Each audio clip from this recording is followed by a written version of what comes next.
नमस्कार मित्रों, कैसे हैं आप सभी। आशा करती हूँ ठीक होंगे। तो आज की क्लास में हम भारत के भूगोल के बारे में चर्चा करेंगे।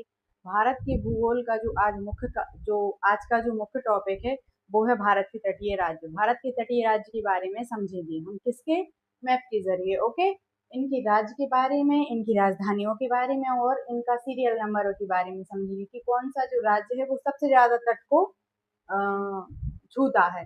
फिर उसके बाद कौन सा है, फिर उसके बाद कौन सा है, इस सीरियल क्रम को हम आज क्लास में समझेंगे। तो ये भारत का नक्शा है, ये पूर्वी हिस्सा है, ये पश्चिमी हिस्सा है और ये दक्षिणी हिस्सा है। तो यहाँ आप लिख सकते हैं, ये पूर्वी हिस्सा है, ये पश्चिमी और ये दक्षिणी। यहाँ पे आप लिख सकते हैं बंगाल की खाड़ी,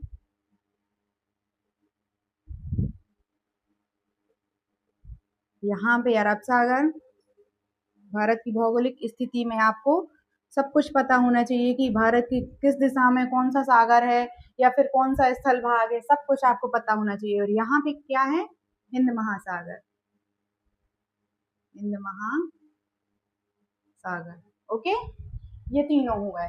फिर सबसे पहले हम बात करते हैं गुजरात की। तो सबसे ज्यादा जो तट को छूता है वो कौन सा राज्य है भारत का, गुजरात।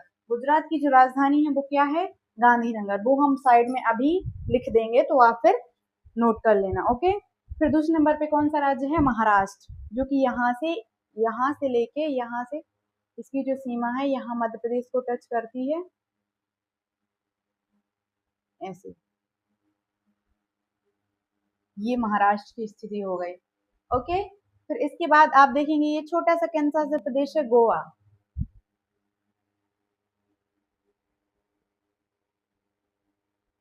जो कि यहाँ नीचे कर्नाटक से लगा हुआ है, ऊपर महाराष्ट्र से लगा हुआ है।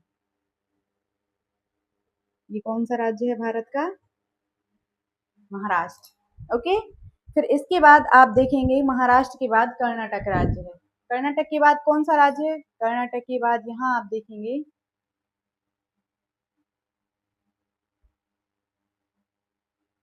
यहाँ से आप देखेंगे यहाँ तक की जो स्थिति है ये कौन सा है, कर्नाटक। ओके, फिर कर्नाटक के बाद आप देखेंगे केरल राज्य, यहाँ से यहाँ तक जो है केरल की स्थिति आपको देखने को मिलेगी। कौन सा राज्य, केरल। तो केरल से यहाँ आप देखेंगे तो यहाँ पे आपको तमिलनाडु देखने को मिलेगा, ऐसे, तमिलनाडु। ओके, फिर उसके बाद आप देखेंगे तो आपको तेलंगाना, फिर उसके बाद उड़ीसा, छत्तीसगढ़। छत्तीसगढ़ चूंकि तटीय राज्य नहीं है। ओके, तो यहाँ पे आप देखेंगे, सॉरी, तमिलनाडु के बाद आंध्र प्रदेश, आंध्र प्रदेश के बाद तेलंगाना है। ओके, यहाँ से ये केरल राज्य आपका हो गया। फिर यहाँ से आप देखें ये आंध्र प्रदेश का हिस्सा है, कौन सा,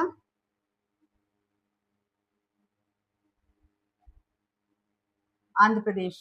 ये आपका आंध्र प्रदेश है। फिर ये आंध्र प्रदेश से ही अलग होकर किस राज्य का निर्माण हुआ है, यहीं पे साइड में लिख देते हैं, तेलंगाना। ओके, फिर तेलंगाना के बाद यहाँ आप देखेंगे ऊपर तो यहाँ आपको ओडिशा देखने को मिलेगा। कौन सा, ओडिशा, जो ये भी तटीय ही राज्य है, ओडिशा। फिर इसके बाद आपको देखने को कौन सा राज्य मिलेगा, पश्चिम बंगाल। ओके, ये कौन सा है, पश्चिम बंगाल। अब हम थोड़ी सी इनकी स्थिति के बारे में समझ लेते हैं। तो सबसे पहले यहाँ से बात करते हैं, पश्चिम बंगाल, उड़ीसा, फिर उसके बाद तेलंगाना, आंध्र प्रदेश, तमिलनाडु और केरल, कर्नाटक, ये कैंसा सा प्रदेश है, गोवा, फिर महाराष्ट्र, यहाँ पे गुजरात। अब सबसे पहले राज्य की गिनती कर लेते हैं, 1 2 3 4 5 6 7 8 9। ये सारे जो राज्य हैं ये सारे के सारे तट से लगे हुए हैं। ओके, तो इनकी जो राजधानियां हैं उनके बारे में हम चर्चा करते हैं, या फिर आप साइड में लिख लें इसको, इन सभी की राजधानियों के बारे में। ओके, तो सबसे पहले गुजरात की, गुजरात की राजधानी क्या है? गांधीनगर। देखो, स्टेट का यदि आपको पता है तो स्टेट की फिर मतलब कैपिटल का भी आपको पता होना चाहिए, और ये मोस्ट इम्पोर्टेंट है। जरूरी नहीं है किसी एग्जाम में ही आए, लेकिन आपको इतना तो नॉलेज होना चाहिए कि कोई राज्य है तो उसकी राजधानी क्या है, ये हमें पता होना चाहिए। ओके। फिर गुजरात के बाद कौन सा है? महाराष्ट्र। महाराष्ट्र की राजधानी क्या है? महाराष्ट्र। महाराष्ट्र की राजधानी है मुंबई, जो कि एक बड़ा शहर भी है। फिर महाराष्ट्र के बाद कौन सा है? कर्नाटक। कर्नाटक की राजधानी क्या है? बेंगलोर। ओके। फिर कर्नाटक के बाद केरल देखेंगे आप। केरल का जस्ट अभी नाम आप देखेंगे, जो सरकार है, सरकार ने नेम चेंज इसका किया है, तो केरल का जो नाम है वो केरलम कर दिया है। ठीक है। तो केरल की जो राजधानी है वो कौन सी है? त्रिवेंद्रम या फिर तिरुवनंतपुरम। ओके।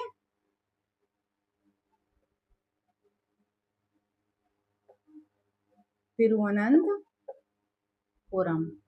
फिर उसके बाद कौन सा राज्य है? तमिलनाडु।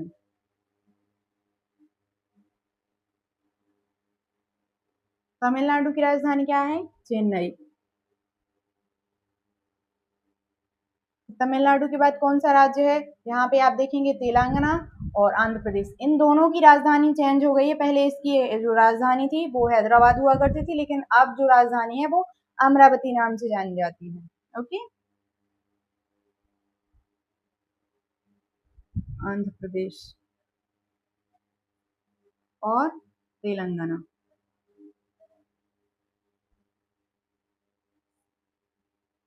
तो हमने क्या बताया था आपको? हैदराबाद या फिर अमरावती। ओके। ये दोनों ही अभी भी चलते हैं। हैदराबाद भी आपको ऑप्शन में आ सकता है, और सॉरी, अमरावती ये भी आपको ऑप्शन में देखने को मिल सकता है। फिर इसके बाद हम देखते हैं आंध्र प्रदेश के बाद उड़ीसा। उड़ीसा की जो राजधानी है वो क्या है? ये भारत का पूर्वी राज्य है। यहाँ से देखें तो यहाँ पूर्व उत्तर की बात ना करें तो यहाँ पे तटीय जो राज्य है वो पूर्वी उड़ीसा है। उड़ीसा की क्या है? भुवनेश्वर। ओके। फिर उड़ीसा के बाद पश्चिम बंगाल। पश्चिम बंगाल की राजधानी क्या है? कोलकाता। ओके। तो ये हो गए आपके सारे तटीय राज्य, ये उनकी राजधानियां। फिर अब हम बात करते हैं इनकी सीरियल नंबर के बारे में। तो सबसे पहले जो राज्य है, जो सबसे ज्यादा तटीय सीमा जिसकी समुद्र को छूती है, जिसकी जो स्थलीय सीमा है वो समुद्र को छूती है, तो वो कौन सा राज्य है? गुजरात। तो सबसे पहले नंबर पे आप लिखेंगे गुजरात। फिर दूसरे नंबर पे कौन सा राज्य है? आंध्र प्रदेश। तीसरे नंबर पे तमिलनाडु, चौथे पे महाराष्ट्र, केरल, उड़ीसा। ये फिर सीरियल वाइज आप देखते जाएंगे। तो हम यहाँ लिख देते हैं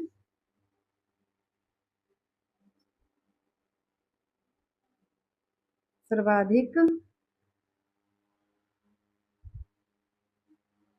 सर्वाधिक समुद्र तट को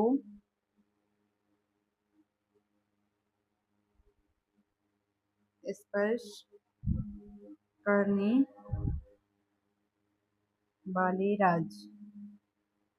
सीरियल क्रम में आप लिख सकते हैं। तो सबसे पहले जो है गुजरात। फिर दूसरे नंबर पे कौन सा है? आंध्र प्रदेश। तीसरे नंबर पे तमिलनाडु। दूसरे नंबर पे आंध्र प्रदेश है।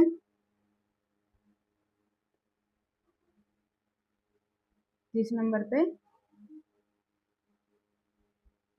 तमिलनाडु। चौथे नंबर पे आप देखेंगे महाराष्ट्र। फिर उसके बाद केरल, फिर उड़ीसा, महाराष्ट्र। ओके। फिर केरल, छठे नंबर पे उड़ीसा। आप देखेंगे ये फर्स्ट, ये सेकंड, ये थर्ड, ये फोर्थ, ये फिफ्थ, ये सिक्स। ओके। तो गुजरात, फिर आंध्र प्रदेश, आंध्र प्रदेश के बाद तमिलनाडु, ये आप यहाँ पे इसका नाम मत लिख लेना। ये केरल राज्य का हमने आपको बताया था कि ये केरल राज्य है, यहीं पे हम लिख के दे रहे हैं। ओके, फिर तमिलनाडु के बाद महाराष्ट्र, महाराष्ट्र के बाद केरल, केरल के बाद उड़ीसा। अब हम बात करते हैं कि भारत की जो जितने भी तटीय राज्य हैं और जितने भी राज्य की जो सीमा है समुद्र से जो छूती हुई है, तो वो कितनी है, मतलब उसको एक उसका भी तो एक पैमाना होगा, तो उस पैमाने को हम आज देख लेते हैं। तो भारत की तटीय सीमा कितनी है? 7516.6 किलोमीटर। कितनी? यहाँ लिखते हैं भारत की समुद्र तटीय सीमा कितनी है? 7516.6 किलोमीटर। ये पूरी कुल मिला के। ओके, यहाँ पे आप देखेंगे कि ये अंडमान निकोबार द्वीप समूह है, यहाँ पे लक्षद्वीप है, तो इन सबको सभी की जो तटीय सीमा है सभी को मिला के यहाँ पे प्रदर्शित किया गया है। तो भारत की समुद्र तटीय सीमा कितनी? 7516.6 किलोमीटर। ये और भी किसी भी एग्जाम में आपको देखने को मिलता है, इसलिए आपको याद जरूर जरूर ही रखना है। ओके, अब हम समझ लेते हैं थोड़ा सा भारत की स्थलीय सीमा के बारे में इसी क्लास में। तो भारत की स्थलीय सीमा, ये तो हमने आपको तटीय सीमा समझाई है कि भारत की तटीय सीमा क्या है, कहाँ कहाँ है और कौन कौन से राज्य जो है इसको स्पर्श करते हैं। फिर अब हम समझते हैं भारत की स्थलीय सीमा के बारे में। तो भारत की स्थलीय सीमा के बारे में समझ लेते हैं। उससे पहले आप इसका स्क्रीनशॉट ले लीजिए।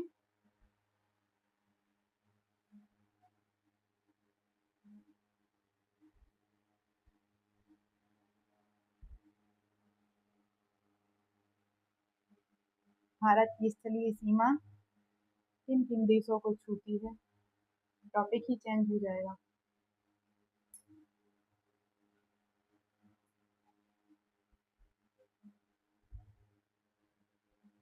भारत की स्थलीय सीमा यहाँ पे डाल देती हूँ। ओके, भारत की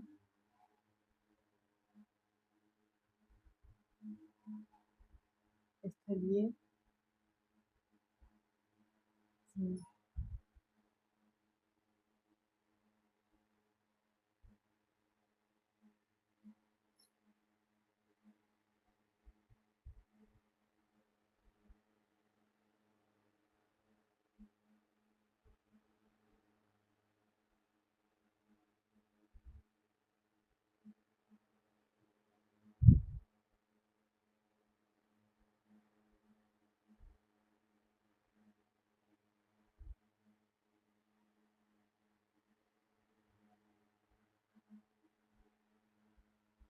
ये हमारा भारत का नक्शा हो गया।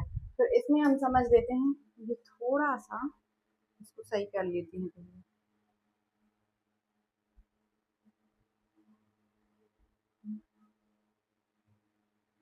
ओके, ये सही हो गया। अब समझ लेते हैं हम भारत की स्थलीय सीमा के बारे में। तो सबसे पहले आप देखेंगे यहाँ पे जम्मू कश्मीर है। ओके, तो जम्मू कश्मीर के बाद हम देखेंगे कि यहाँ पे POK है। ओके, तो यहाँ पे आप देखेंगे, यहाँ पे यहाँ से इतनी सीमा अफगानिस्तान को जाती है। ये अपन को मिटाना ही पड़ेगा। यहाँ से इतनी सीमा आप देखेंगे, कौन सा? अफगानिस्तान।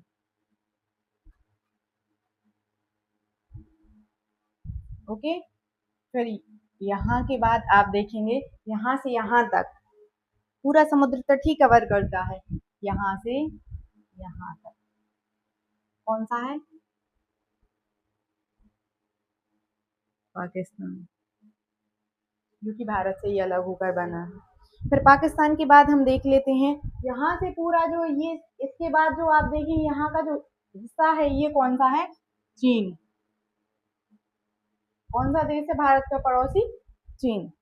ओके, फिर चीन के बाद हम देख लेते हैं यहाँ पे जो है नेपाल है, और नेपाल के बाद देखेंगे यहाँ पे भूटान की स्थिति है।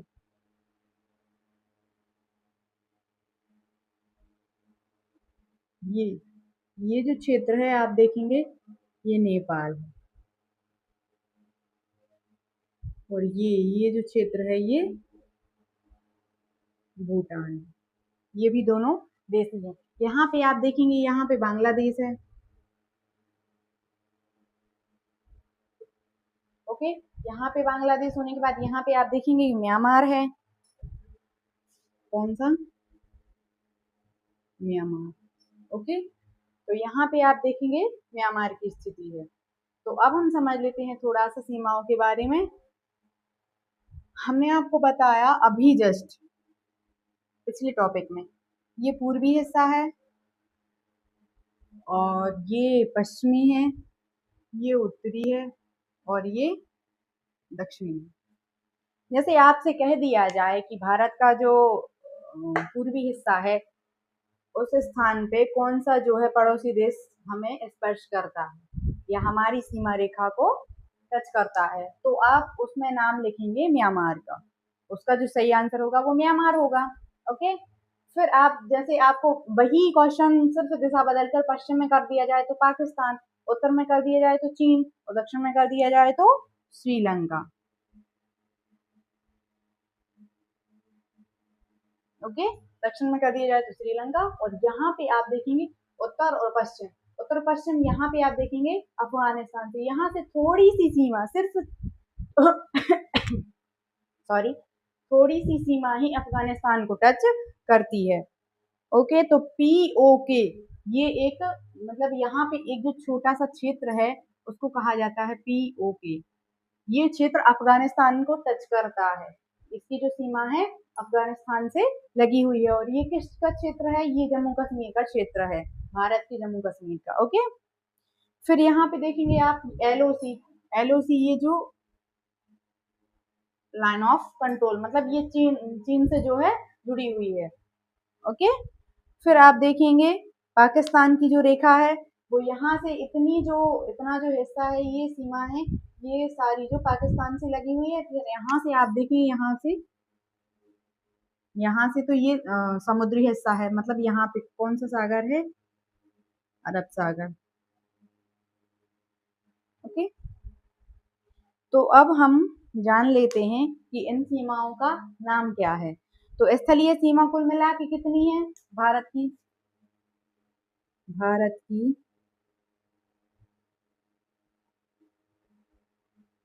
स्थलीय सीमा कितनी है? 15,106 किलोमीटर। 15,106 किलोमीटर। और तटीय रेखा हमने आपको क्या बताई थी? 7,516.6 किलोमीटर। कितनी? 7,516.6 किलोमीटर। ये कौन सी है? तटीय। और ये कौन सी है? स्थलीय। 15,106 किलोमीटर स्थलीय और 7,516.6 किलोमीटर तटीय है। ओके, फिर हम समझ लेते हैं कि भारत और पाकिस्तान की जो रेखा है उसे क्या कहते हैं? Red Cliff. भारत प्लस पाक। पाक मतलब पाकिस्तान, पाकिस्तान को शॉर्टकट में पाक ही बोलते हैं। तो भारत और पाकिस्तान की जो सीमा है ये वाली सीमा, इसे हम क्या कहेंगे, किस नाम से जानेंगे? रेड क्लिफ से। ये नाम आपको जरूर याद रखना है, ये आपको किसी भी एग्जाम में देखने को मिलता है।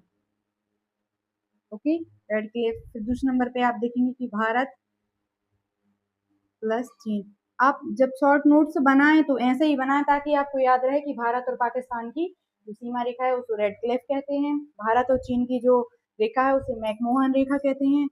इन रेखाओं के भी नाम रखे गए हैं, कब पता? जब भारत आजाद हुआ था उसी समय जितने भी कैबिनेट मिशन थे या फिर कोई भी मिशन भारत आया तो भारत में कुछ ना कुछ स्थिति में बदलाव हुआ, तो उन स्थिति के बदलाव के चलते ही इनका नाम रखा गया। ओके, फिर तीसरे नंबर पे भारत और अफगानिस्तान की जो रेखा है उसे क्या कहते हैं? भारत और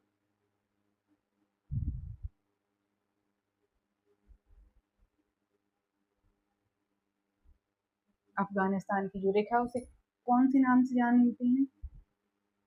डूडंडर रेखा। ओके,